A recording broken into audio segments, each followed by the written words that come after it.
Après un si grand nombre d'années à faire la pastorale de la création, je me suis rendu compte qu'il existe des fruits à faire la pastorale de la création.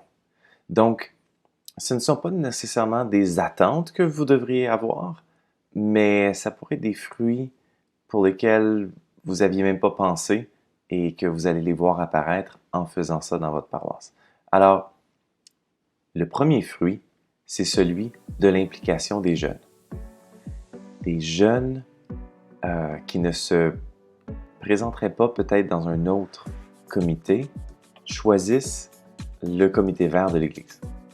Aussi, il s'avère que les jeunes, on a tendance à vouloir les attirer en Église avec de la pastorale jeunesse, avec des activités cool de jeunes.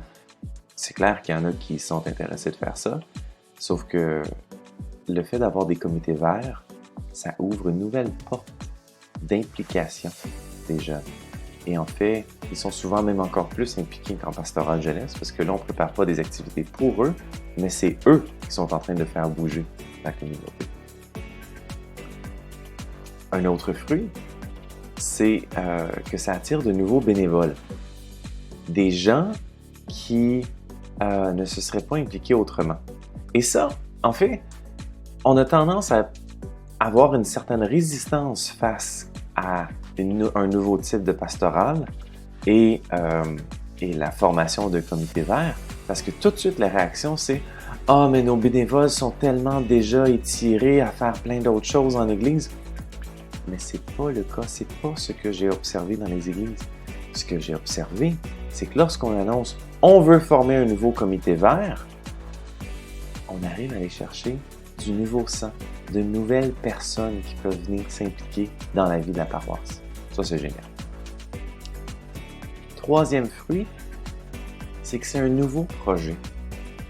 On va se le dire, c'est difficile en Église ces temps-ci. Il y a une crise, il y a plein d'églises qui ferment, le nombre de personnes qui participent baisse, le nombre de pratiquants baisse, puis on est découragé. D'arriver avec le projet de pastoral de la création dans les églises que j'ai observées, ça amène un nouveau projet, une nouvelle vitalité. Ça fait que les gens sont moins concentrés sur le fait que ça baisse, puis sont plutôt juste concentrés sur l'avenir à construire quelque chose ensemble. Et ça change l'atmosphère d'une communauté, d'avoir ce projet commun-là. Et honnêtement, c'est un projet qui prend beaucoup d'années parce qu'il y a juste tellement de choses à travailler et à faire.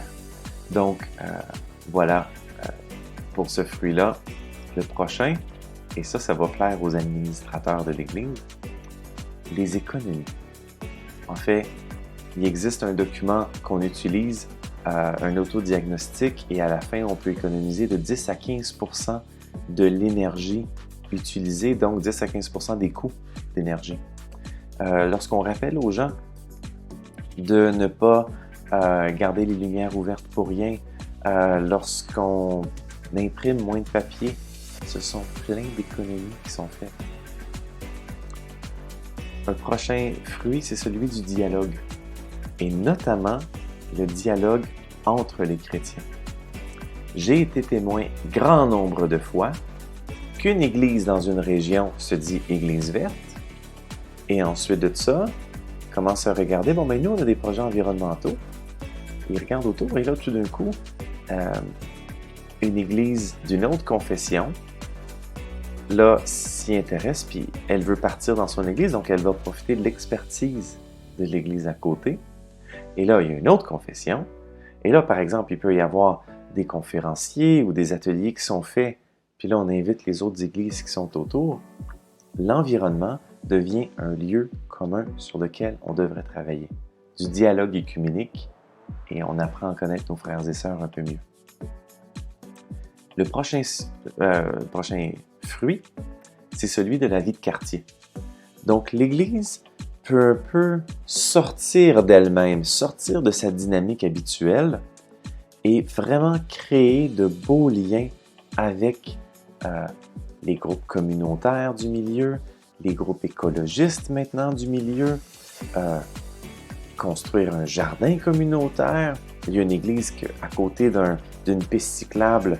Ils ont décidé, c'était leur terrain, mais leur terrain d'église terminait près d'une piste cyclable. Ils ont décidé de réaménager avec des bancs, tables de pique-nique, des fleurs indigènes. Donc là, je veux dire, c'est super agréable pour les gens qui font du vélo. Donc l'église est au service des gens du quartier. Et finalement, une couverture médiatique positive. Ça, j'en ai été témoin plein de fois. Lorsqu'il y a un projet écologique qui se déploie, qu'on est capable d'en capter quelques images, quelques photos, venir filmer, eh bien, il y a le journal local, la radio locale, la télévision locale qui peut se déplacer, puis ça devient une bonne nouvelle à partager. Alors voilà, c'était 7 fruits que j'ai observés de la pastorale de la création.